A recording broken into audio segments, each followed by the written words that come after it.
Salut à tous les amoureux de la chose ludique, c'est Magna Magister. Cette fois-ci, deuxième vidéo de la semaine. On change de sujet par rapport au précédent où là on était, on va dire, plus dans du Medfan nostalgique matinée, on va dire, de livre dont vous êtes le héros. Cette fois-ci, on parlera aussi de nostalgie, mais de nostalgie SF, nostalgie Cassius Belli, puisque je vais vous présenter Mega et toute la gamme. Alors Mega, c'est quoi? Mega au départ, c'était une initiative donc de Didier Guizerix pour justement initier au jeu de rôle, qui est paru donc dans le magazine Jeux et Stratégie que voici. Voilà, il y a eu deux éditions, on va dire, dans justement la gamme Jeux et Stratégie. Je vous les remontrerai plus tard. Et le but, avoué quand même, puisque j'ai eu l'occasion de pouvoir un peu en discuter avec Didier Guizerix, personne fort sympathique au demeurant, qui a vraiment, on va dire, la passion, on va dire, dans le cœur et dans l'âme de justement transmettre le jeu de rôle. Il avait, on va dire, voulu faire un jeu de rôle qui était Valérian en fait, mais sans la licence. Et oui, parce que pourtant il connaissait, hein, on va dire, Mézières, je crois, hein, et il aurait bien voulu, mais je crois qu'il n'a pas pu concrétiser la chose pour des problèmes évidemment de droit, et donc dans le cadre, on va dire, d'une publication comme celle, on va dire, d'un jeu de rôle, c'était compliqué, on va dire, de négocier avec, donc c'est Dargo, je crois, si je ne m'abuse, pour avoir les droits de Valérian. Donc il a fait, on va dire, le jeu de rôle méga, c'est-à-dire le jeu de rôle des messagers galactiques, donc de la science-fiction multi-univers, qui permet en fait, très simplement de s'initier au jeu de rôle dans à peu près tout cadre, mais également, on va dire, de jouer dans le contexte général de l'univers de jeu, qui est donc un univers de SF, on va dire, très, très classique, très space opéra, où existent les mégas, qui sont en quelque sorte des régulateurs un petit peu de tout ce qui peut se passer en termes guerriers, en termes de problèmes évidemment aussi environnementaux, voilà, donc on va les appeler évidemment quand il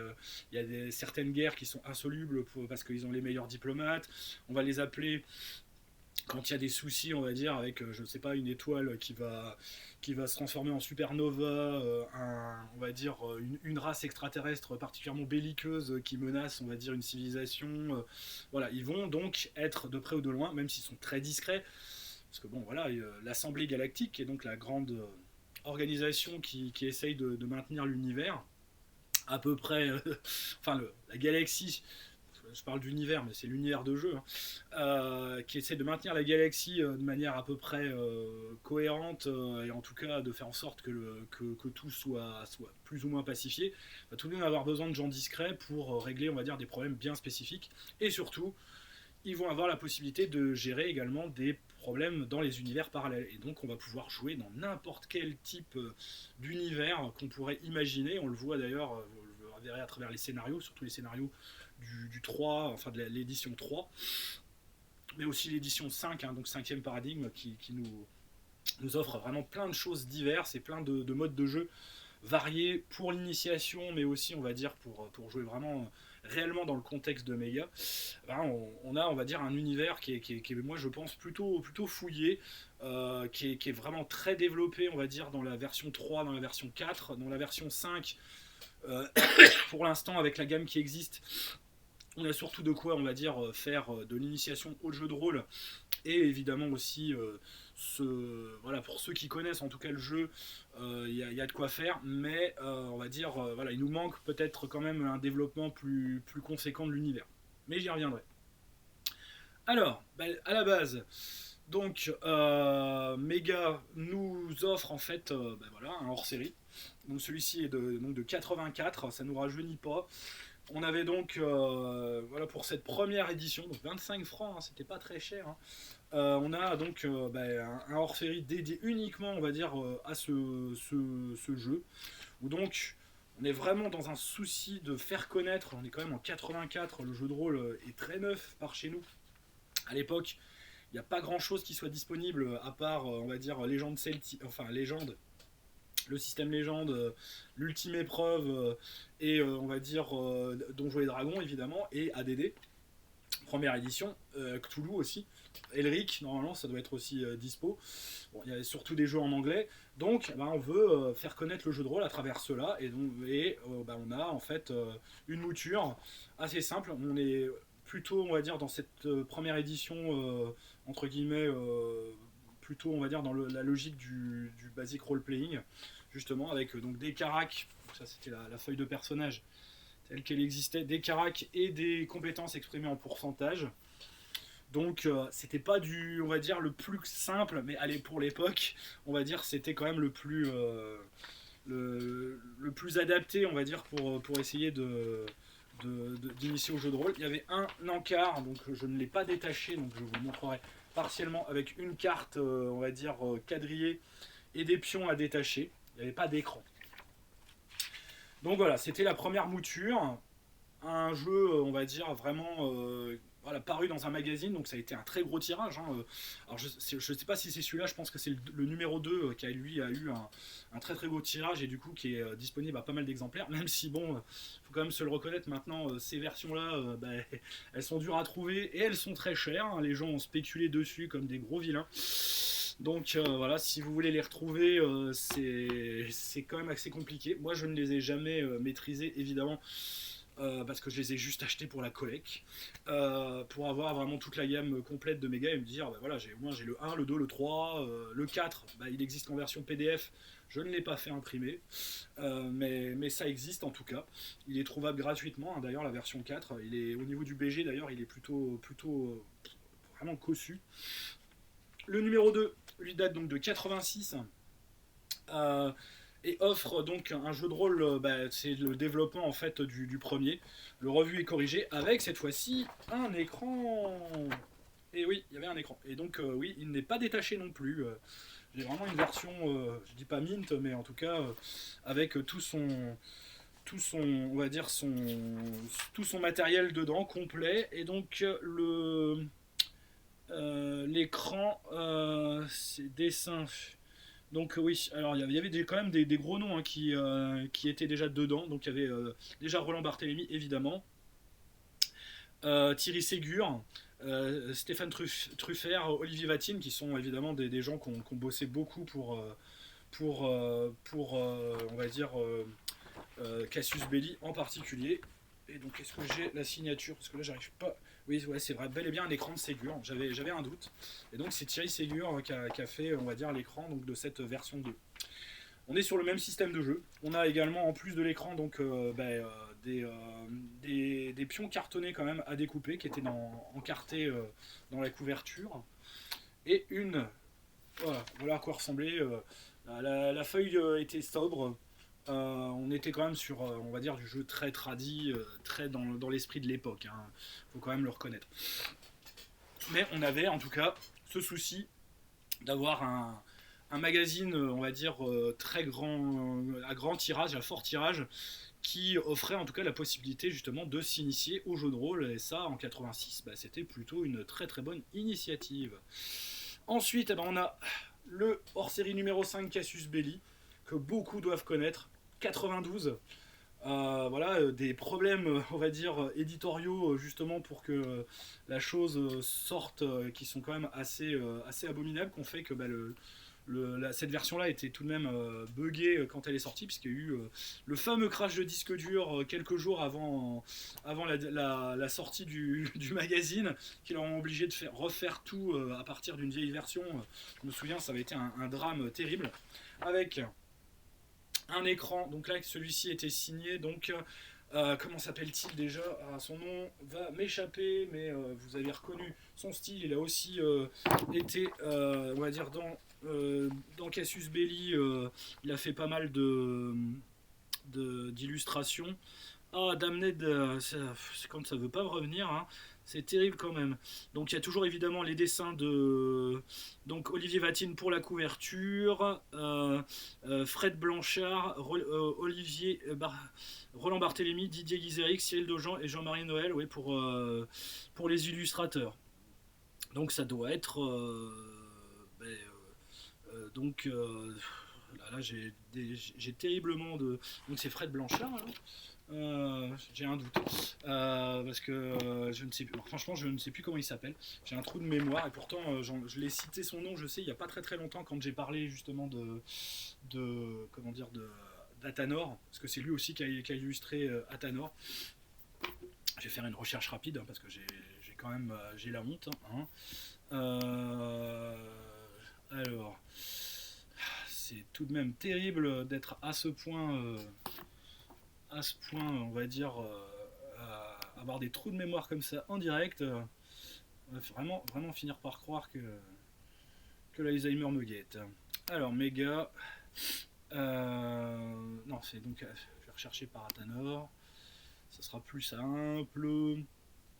Donc oui, cette troisième édition, comme je disais, avait eu quand même pas mal de déboires éditoriaux, mais on est tout de même dans quelque chose de, on va dire, d'extrêmement complet. Donc pour 92, oui c'est ça, c'est Frédéric Blanchard. J'ai vraiment, j'ai eu un doute. Voilà, mais c'est bien lui. Donc, comme je disais, de gros déboires éditoriaux, mais qui ont abouti tout de même à un jeu avec quelques bugs, mais qui étaient clarifiés, on va dire, dans la version d'après, puisqu'il y a eu une version couverture dure des cartes. C'est-à-dire que je veux parler de celle-ci, dont je vais vous parler dans un instant. Mais en tout cas, en termes de magazine Cassius Belli, on avait affaire à un jeu d'une centaine de pages. Le retour de la crève. Avec une feuille d'aide de création au personnage. C'était quand même, le système était quand même assez cossu, hein, faut quand même se le reconnaître. Il y avait, comme dans tous les Cassius Belli, donc un encart scénario. Les scénarios étaient très sympas.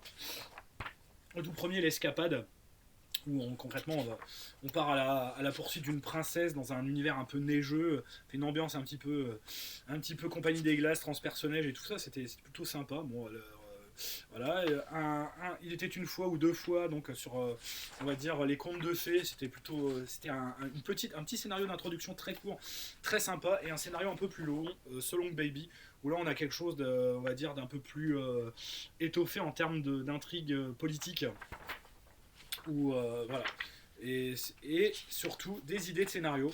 Donc on avait des instantanés Cassius également dans le livret, qui était plutôt bien. Alors ça, je le montre parce que justement, c'est pas présent dans l'édition des cartes que je viens de vous montrer. Et donc, il y avait l'écran en plus. Donc, illustré par Frédéric Blanchard. Ça y est, là au moins, je me souviens. Ça y est, je me souviens. Voilà.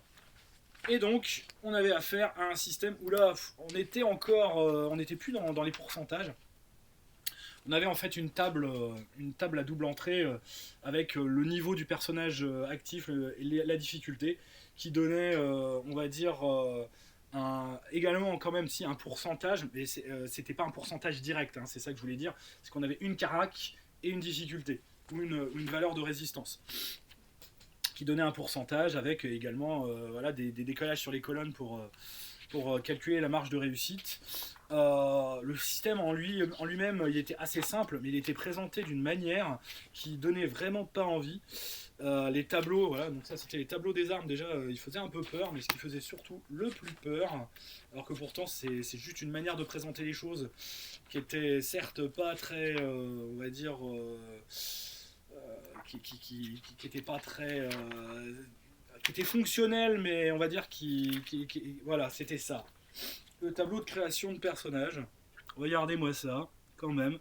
Fallait le faire hein, pour l'époque. Voilà, le tableau qui permettait en fait, en fonction évidemment des compétences et de chacune des classes de personnages, d'avoir les modificateurs qui vous étaient donnés au départ dans chacune des compétences du jeu. Sachant que donc la feuille de personnage ressemblait à... Alors, où est-ce qu'elle est la vilaine ? Voilà, parce que là j'ai la feuille d'aide à la création, mais oui, la feuille de personnage. On n'arrive pas à la retrouver, évidemment. Non, ce serait pas drôle. Pourtant, bon, voilà, ça devrait être pas loin dans la création de personnage, tel que je vous l'ai montré. Il va falloir que je pense.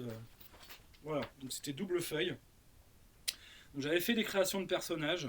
J'ai jamais joué par contre avec ce système-là, hein. J'ai vraiment beaucoup plus joué au jeu dans la version 5e paradigme. J'ai jamais eu l'occasion, c'est un jeu pourtant j'ai lu énormément de scénarios, tous les scénarios on va dire dans les hors-séries, je dois dire que je les ai assez dévorés parce que moi j'aime beaucoup la SF, vous le savez.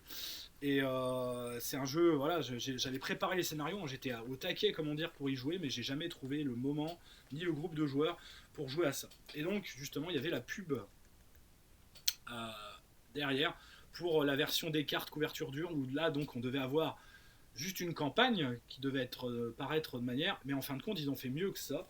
Ils ont fait reparaître en fait le livre de base corrigé, autant soit faire que peu, corrigé et on va dire augmenté justement par cette campagne. Donc on a voilà, le livre de base qui correspond cette partie là que je tiens entre mes doigts au supplément Cassius Belli et la campagne qui est on va dire quasi aussi grosse.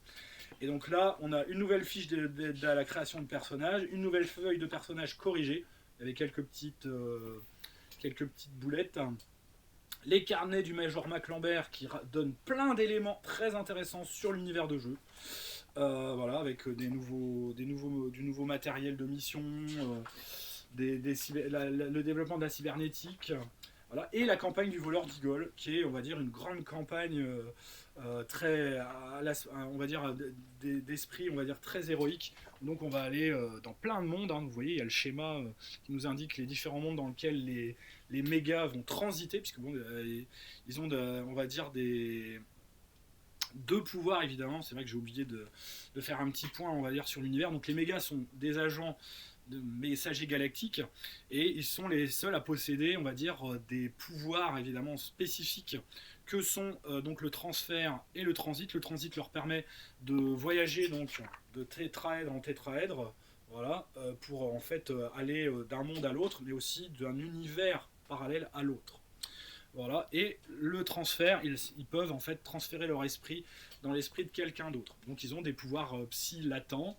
D'ailleurs dans le système de jeu, surtout la V3, même les trois premières éditions, il y a accès donc au pouvoir psy, il y a accès à la magie. Donc on peut apprendre la magie, on peut apprendre le psy. Et en fonction de l'univers où on va, les pouvoirs psy sont plus ou moins, on va dire, favorisés, et la magie aussi. En fait, chaque univers a un peu ses spécificités, tout comme également son niveau technologique qui est indiqué donc par un NT, niveau technologique, qui va de 1 préhistorique à 6, le niveau de l'Assemblée galactique. Si mes souvenirs sont bons, à l'échelle, je crois, c'est cela. Voilà. Donc on avait dans cette édition-là un écran, alors ça c'était l'écran de remplacement, parce qu'il y avait un écran qui était encarté à la fin, il était collé, donc si vous le détachiez, bah, vous le foutiez en l'air. C'était purement simple, voilà, je ne l'ai jamais détaché du coup, et j'ai attendu, on va dire, qu'on puisse avoir l'écran de remplacement qui nous soit donné. Voilà. Et donc, cette édition-là, moi, je l'ai eue, on va dire, vraiment, quand elle est sortie, c'était donc à sûrement Noël 92. Je m'en souviens encore, hein, parce qu'il devait y avoir d'autres suppléments qui étaient sortis. Je crois que je suivais évidemment la gamme Torg aussi, donc j'avais dû avoir également le guide du Japon technologique en même temps à Noël. Enfin bref, c'était la folie. Les Noëls à cette époque-là, c'était génial parce que voilà, on avait plein de possibilités d'avoir des choses qui pour nous, voilà, c'était Noël, c'est le cas de le dire. Et donc tout ce qu'on avait là-dedans, plus la campagne du voleur d'Igol, qui est donc vraiment une campagne assez, on va dire, rocambolesque, assez, on va dire, picaresque, comme dirait certains. Voilà, on est vraiment dans la visite de plein de mondes différents, un monde donc qui est plus à l'époque de la Révolution française, des mondes un peu plus, on va dire, originaux, on va dire, SF typique. Voilà. Donc là, quand je dis Révolution française, c'est même, bon, c'est un peu déformé évidemment. C'est pas parfait. Avec évidemment un grand méchant, un peu à la James Bond, voilà, qui évidemment tout va tourner évidemment autour de la possession d'une matière qu'on appelle l'Igol, qui est, on va dire, une matière quelque peu stratégique dans l'univers de l'AG, de l'Assemblée Galactique. Et donc il va falloir que les mégas, ils arrêtent les terribles conspirations de cet individu, donc leur ennemi, qui s'appelle donc l'homme au favori. Voilà. C'est, si vous avez vraiment, on va dire, une grosse nostalgie sur cette époque, essayez de trouver celui-ci. C'est pas le plus compliqué ni le plus cher à trouver. Très sincèrement, de tous ceux que je vous ai présentés. Les hors-série, surtout les 1 et les 2, ils les vendent à un prix complètement abominable. De ce que j'en ai vu en tout cas, hein. Peut-être que vous aurez de la chance d'en trouver un. Et le hors-série Cassius Belli numéro 5 est très dur à trouver, surtout en bon état, avec le livret scénario et l'écran. Alors que là, normalement c'est possible de le trouver, on va dire, pas trop cher je pense. Il était à 139 francs à l'époque. Normalement ça c'est trouvable dans des ordres de prix qui restent, on va dire, honnêtes.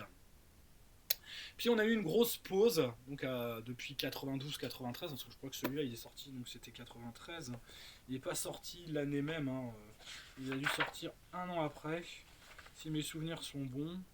Voilà, c'est ça, septembre 93. Donc c'est pour ça que je l'avais eu en Noël 93. Parce que 92, j'avais dû avoir la deuxième édition de la deuxième édition de Star Wars D6. Et je me souviens à peu près, les bouquins, je les avais à Noël en fait, un peu comme tout le monde à l'époque, hein.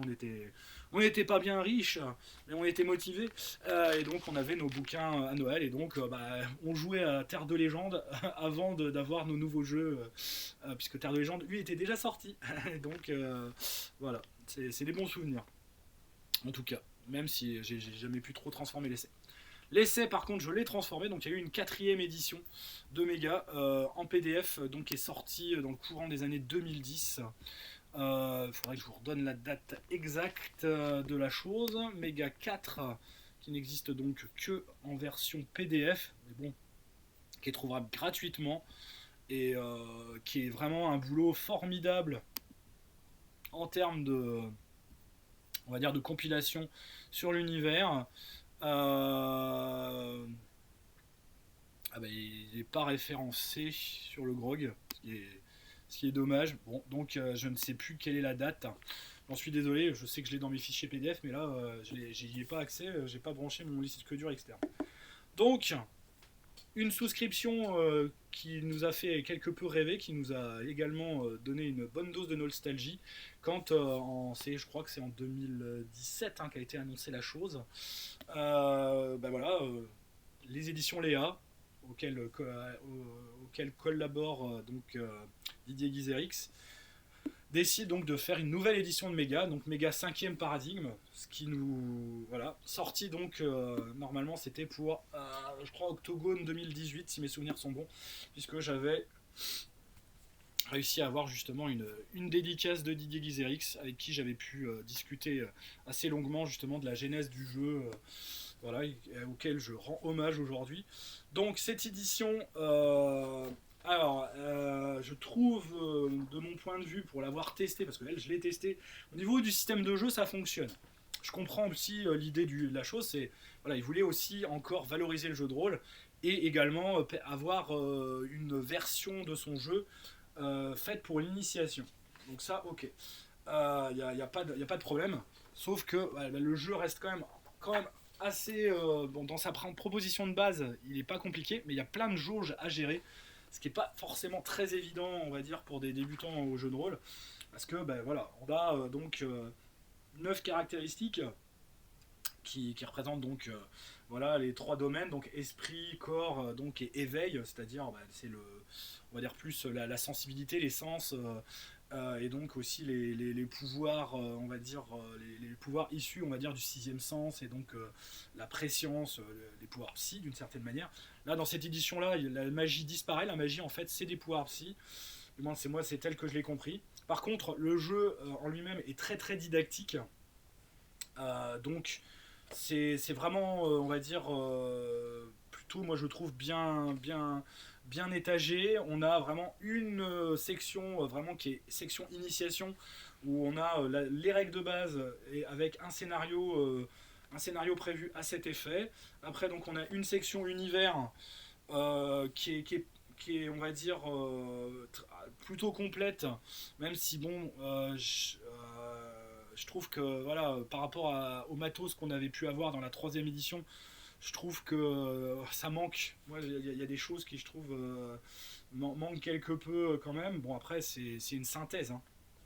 Donc évidemment, on peut trouver que. Mais bon, si vous avez la possibilité d'avoir accès à la V4 ou la V3, vous aurez plein d'éléments sur l'univers. Puis de toute façon, c'est un jeu, comme c'est un multi-univers, où vous pouvez imaginer pas mal de choses. Si vous gardez la trame, on va dire, de base, la structure de base qui est donc l'existence de l'Assemblée galactique, plus on va dire l'existence donc des mégas avec leurs spécificités. Après, on peut broder sur n'importe quoi dans des univers parallèles, évidemment. Donc on est quand même assez libre. Et donc, un troisième chapitre où là donc c'est la section du meneur de jeu, enfin la grosse section, parce qu'en fait c'est la numéro 4, mais donc on vous apprend vraiment, là les conseils didactiques sont vraiment bien fichus, avec plein de scénarios. Donc on a, je crois que c'est 5 scénarios hein, qui sont, donc choses étranges à angle court, on est plus dans un mystère un peu fantastique contemporain, les adorateurs du tétraèdre, là on est vraiment on va dire dans un problème méga à résoudre, à la, à la poursuite du diamant de Sirius, donc ça fait 3. Voilà, où on est vraiment plus aussi là dans l'esprit de ce que les mégas proposent, enfin de ce que les missions en tout cas typiques de méga proposent. Les sœurs de Jekyll, là ambiance 1900, 1920, 1910, et donc après une section d'aide de jeu pour terminer le bouquin. Voilà. Donc c'est voilà le système. Je trouve pas quand même que ce soit le plus simple, on va dire, pour l'initiation, mais je trouve quand même qu'il est. Enfin, moi, je l'ai pas trouvé très compliqué à l'emploi, mais pour l'initiation, avoir à prendre comme ça plein de dés différents en fonction, on va dire, des caracs, c'est pas super simple et intuitif d'entrée, quoi. Il faut vraiment choisir sa carac, son domaine, sa sous-compétence, parfois même, on va dire, son bonus de spécialité. Et donc à chaque fois, ça correspond à un type de dé qu'on va, on va dire, lancer, et on va ajouter tout cela pour essayer de battre une difficulté. Globalement, on va dire dans la mécanique de base, moi je trouve pas ça complexe. Mais pour l'initiation, je pense pas que ce soit, on va dire, le plus aisé, on va dire, d'emploi, on va dire dans la pratique. Dans la théorie, c'est pas compliqué. Comme j'ai toujours dit, voilà, les systèmes réellement compliqués, ça existe, mais c'est pas ce qu'on croit.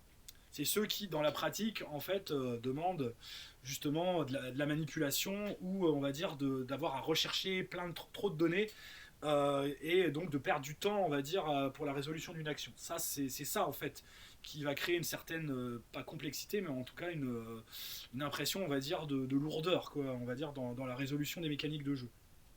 Là, on est à la limite, je trouve. Mais ça tourne. Moi, voilà, pour l'avoir testé, très simplement, voilà, en fonction évidemment du résultat que vous allez faire, vous allez avoir une marge.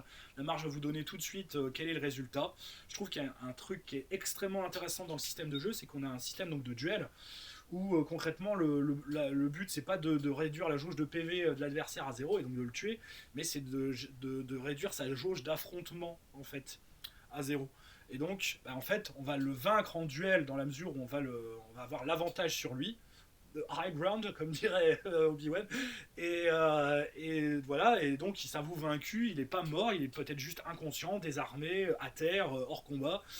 Mais voilà, on a la possibilité aussi de régler les combats, pas uniquement en s'abattant l'adversaire d'en face pour réduire ses PV à zéro. Ce qui est quand même, on va dire, voilà, malheureusement, les systèmes de jeu proposent assez souvent ce genre de choses. Un point, on va dire, que je trouve un peu spécieux, c'est en effet les développements des pouvoirs de méga. Par domaine, il y a des domaines, on va dire, différents, c'est en fonction de la vision que vous avez d'une certaine manière de l'univers, vous êtes plus, on va dire, tourné vers un certain type de pouvoir, donc qui va s'apparenter, on va dire, à des pouvoirs de télépathie, télékinésie, etc., qui va croissant. Donc on commence, les pouvoirs sont vraiment très très faibles, ils se développent petit à petit, donc il faut vraiment jouer beaucoup hein, pour que les pouvoirs des mégas se développent. Bon, à la limite, après, voilà, si c'est dans l'esprit de l'univers qu'il commence pas avec des pouvoirs psy trop puissants, moi je peux le comprendre tout à fait. Après, voilà, ça reste que quand ils commencent, ils en bavent quand même. Bon, ils ont quand même deux pouvoirs qui sont très puissants, que sont le transfert et le transit. voilà. Le transit, ça leur permet de faire leur boulot, et le transfert, bah, ça permet évidemment d'avoir quand même une très grande latitude d'action pour faire des missions d'espionnage, pour régler plein de soucis, on va dire, voilà, en transférant leur esprit dans celui de quelqu'un d'autre. Donc voilà, le bouquin de base qui est à 49 € aux éditions Léa pour donc techniquement ouais, 300 pages. Voilà. Un beau bouquin quand même. Moi je trouve que voilà, il est en plusieurs couleurs, voilà, section. Moi, je trouve qu'il est clair et didactique. Hein, vraiment, il l'a voulu comme ça et c'est pour ça que il a mis du temps probablement avec son équipe on va dire à produire, on va dire, une chose pareille parce que ben, voilà, on a un outil qui se veut quand même pour l'initiation, même si voilà, le système de jeu, je sais pas si on va dire il est en tout cas dans sa proposition de base, si on joue pas dans l'univers de Méga, pour l'initiation ça tourne bien. Ça, il n'y a pas de problème. Par contre, on va dire pour jouer déjà, il faudra des joueurs un peu plus expérimentés. Alors, les suppléments qui existent. C'est vrai que je ne suis pas allé dans l'ordre parce que je vous ai décrit l'univers de jeu alors qu'il y a eu avant autre chose. En effet, comme la souscription était un petit peu en retard, pas trop, hein, donc j'ai pas hurlé, il y a eu un kit, donc Microméga, le kit découvert du meneur de jeu qui était distribué avant, on va dire, et il y avait donc possibilité aussi d'avoir une magnifique dédicace, c'était prévu, de Didier Guizerix. On avait dans ce pack-là, celui-là il est plus trouvable, hein. C'était vraiment uniquement pour les souscripteurs. On pouvait l'acheter aussi en convention si on était en convention à cette époque-là, mais bon, c'était au départ destiné aux souscripteurs pour les faire attendre, et donc c'était une sorte de cadeau en fait, qui était permettait en fait, c'est un kit d'intro du jeu. Donc on avait un écran avec les données minimales pour pouvoir jouer les scénarios qui étaient à l'intérieur. C'était une bonne initiative. On avait quand même un petit peu de background, voilà, un petit peu de règles. C'était vraiment présenté à chaque fois en 2 pages, hein, quelques pages. C'était très, très succinct. On avait plein de personnages prétirés, en fonction évidemment des scénars qui étaient prévus. Donc on avait un scénar qui était prévu pour donc des PJ méga, mais on avait aussi un scénar qui était prévu pour ce qu'on appelle donc des contacts, c'est-à-dire en fait c'est les relais en fait des mégas dans les mondes, ceux qui protègent en fait les points relais et qui leur servent un petit peu de soutien logistique justement dans les univers en question. Et donc là on avait affaire à donc ça s'appelait la négociatrice évaporée, un scénario on va dire plus d'aventure qui était on va dire pas mal pour l'initiation. Et le deuxième, on entrait vraiment dans le vif du sujet, il y avait tout ce qu'il fallait. Donc ça s'appelle le neveu idéaliste, qui était donc un scénario prévu justement pour des mégas. Voilà. Il y avait 4 personnages prétirés méga et 4 personnages prétirés complets contact. Voilà. Donc ça c'était une belle initiative. Moi, franchement j'avais apprécié la chose. Et bon, voilà. Ensuite, on a eu, donc ça c'est paru après, c'était pour remplacer justement ce livret ce livret Microméga, l'équivalent, mais revu, corrigé, développé. Microméga, le kit de découverte et d'initiation à méga. Donc là, pour 15 €, vous aviez ça. Et donc, voilà, en plus, avec, il y avait des cartes postales cadeaux. Donc on avait toujours là c'était pas détaché par contre, mais on avait quand même les tables qui étaient au niveau des, on va dire des deuxième et troisième de couverture, la feuille de personnage photocopiable. On peut trouver aussi la version PDF sur leur site, hein, sur le site de Léa. Et donc au sommaire, pareil, micro background, donc on a la reprise, on va dire, des éléments. Bon, ça a été la mise en page a été refaite.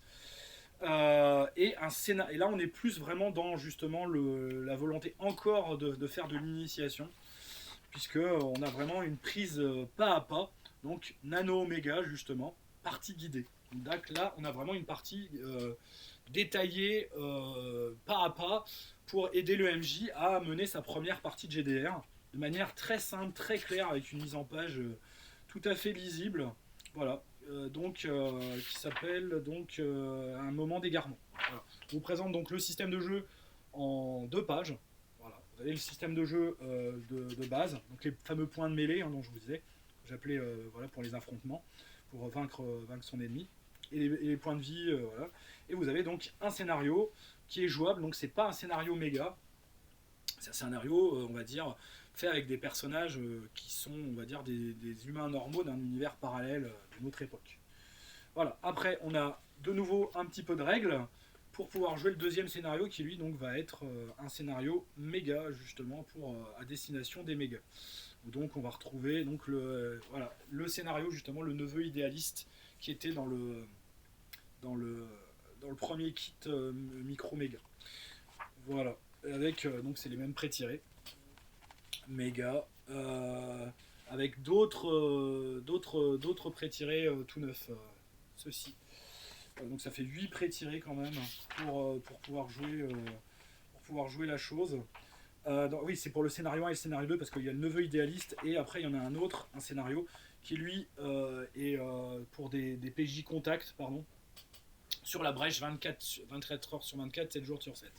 Voilà, qui lui aussi a un nouveau scénario. Mais donc le neveu idéaliste, c'est le même que dans l'autre. Donc en fait, oui, pour la gamme, on était quand même obligé d'une certaine manière de l'acheter pour avoir les nouveautés qu'il y avait dedans.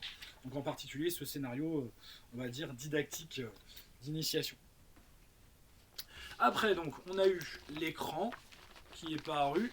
Alors l'écran c'est la jaquette plus un livret. Donc la jaquette de présentation. L'écran, qui a un écran 4 volets blindés, voilà quoi, il est épais hein, le truc. Très lisible lui par contre, c'est pas écrit tout petit, donc on dirait que ils ont quand même prévu pour les gens qui ont des problèmes de vue. Moi j'en ai pas, hein, mais les MJ qui sont, on va dire, presbytes, myopes ou astigmates ou tout ce que vous voulez, ils vont être contents. Et donc dans le livret, lui, il y a c'est 3 scénarios visiblement. Voilà, oui, donc les mystères de la SET. Premier scénario, perdu sur Pandora. Deuxième scénario, et un mariage écossais. Troisième scénario. Voilà. Donc 3 scénarios, on va dire assez différents, dans des ambiances évidemment assez différentes. Sachant que donc, le mariage écossais, évidemment, ça se passe plutôt dans une ambiance Écosse 18e siècle. Perdu sur Pandora, c'est plutôt un scénario médiéval, ambiance médiévale. Et la société ésotérique donc, de la SET, c'est ambiance Angleterre victorienne. Voilà. Donc on est vraiment à chaque fois dans des missions de méga, dans des univers très spécifiques. Ça nous donne vraiment la mesure un petit peu de tout ce qui peut nous être proposé en tant que scénario, dans un multi-univers. Vous savez que j'adore le multi-univers.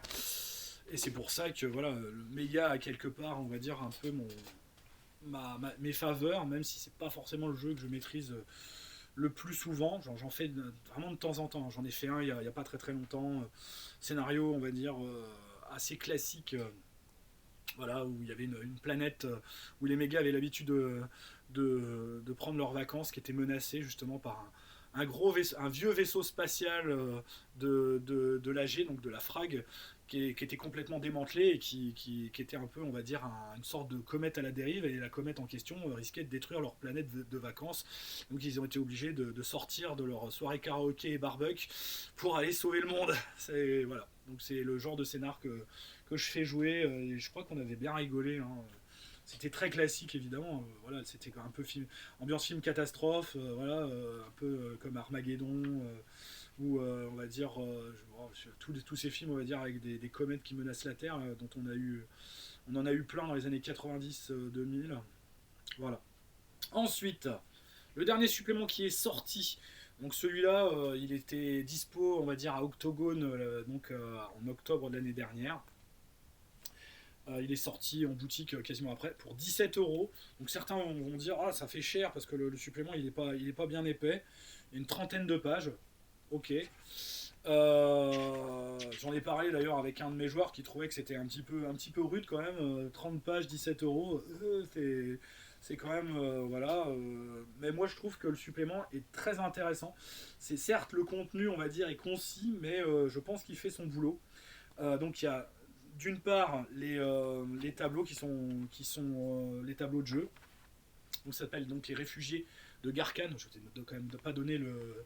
Donc là c'est un supplément de contexte scénario, plutôt on va dire assez bac à sable, gestion, où donc les mégas, bah, en fait vous les emmenez dans une situation où concrètement justement une planète menace d'exploser à cause de, on va dire, de soucis de dérèglement au niveau de sa tectonique des plaques, au niveau de son cœur interne. Et donc ils doivent gérer l'évacuation des gens ou trouver une solution pour essayer de sauver la planète. Voilà. Et c'est bien fichu, moi je trouve. C'est quand même très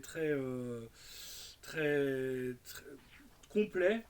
Et ça offre, on va dire, vraiment un bac à sable. Il suffit juste de le lire, de le développer. Bon, il faut quand même un MJ, je pense, pas forcément. C'est peut-être pas destiné quand même à on va dire, un MJ débutant. Je dirais, allez, on va quand même apporter un petit peu de, on va dire, d'objectivité dans la chose. Même si j'aime beaucoup la gamme. Et on a après aussi un petit chapitre justement sur les planètes dites naïves, c'est-à-dire les planètes qui sont laissées en dehors de l'AG, qui ne connaissent pas évidemment l'existence de l'AG, dont la Terre justement fait partie. Sachant que évidemment, voilà, les humains sont un peu les troublions de l'AG, enfin ceux qui sont méga, parce qu'on a besoin d'eux, parce qu'il y a beaucoup de gens qui ont le don pour devenir méga chez les terriens. Mais voilà, les terriens ont très mauvaise réputation. Ils ont vraiment une réputation de fouille-merde, de gens assez, on va dire, impossibles à discipliner. Mais ils sont, bah, par contre, on peut pas le nier, ça, efficaces sur le terrain. Et c'est ça qui fait à la fois leur mauvaise réputation, mais aussi le fait qu'ils soient vraiment essentiels. Voilà. Donc, ça, c'est la gamme qui est dispo. Donc, si vous voulez tester méga pas trop cher, 15 €, ben voilà, vous avez ça. Pour 15 €, vous voyez si le jeu vous plaît. Ce qui est quand même plutôt pas mal. Avec donc 2 scénarios dedans. Enfin, un scénario, on va dire, didactique si vous ne connaissez pas du tout le jeu de rôle, si vous voulez être initié au jeu de rôle. Et donc 2 scénarios, un scénario méga, un scénario contact. Voilà, donc ça fait quand même 3 scénarios sur un supplément qui fait donc une trentaine de pages, qui est quand même pas mal. Voilà. Vous avez donc après le bouquin de base. Il est disponible aussi, donc 49 € aux éditions Léa. L'écran, si vous voulez avoir surtout les scénarios supplémentaires et l'écran évidemment.